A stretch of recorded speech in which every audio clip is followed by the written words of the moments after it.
অঞ্জন দত্ত, অপর্ণা সেন প্রস্তুতি নিচ্ছেন নিজেদের ৫৮তম বিবাহ বার্ষিকীর উদযাপনের।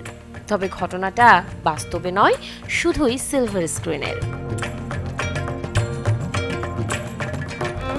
ছবির নাম এই রাত তোমার আমার, যেখানে জুটি বেঁধে হাজির হয়েছেন ওপার বাংলার জনপ্রিয় এই দুই অভিনয় শিল্পী।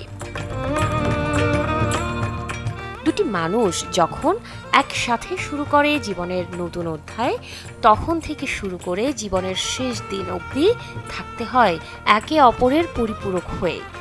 কখনো ভালোবাসার আবেশ, কখনো জীবনযাপনের ছকে আঁকা কাঠখোট্টা নিয়ম, সবকিছুর মিশেলেই কেটে যায় বছরের পর বছর।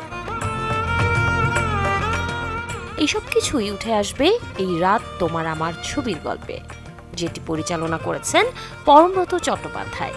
আর ছবির প্রধান দুই চরিত্রে অভিনয় করেছেন অঞ্জন দত্ত ও অপর্ণা সেন। এছাড়াও সিনেমায় এই জুটির সন্তানের চরিত্রে অতিথির ভূমিকায় আছেন পরমব্রত নিজেই।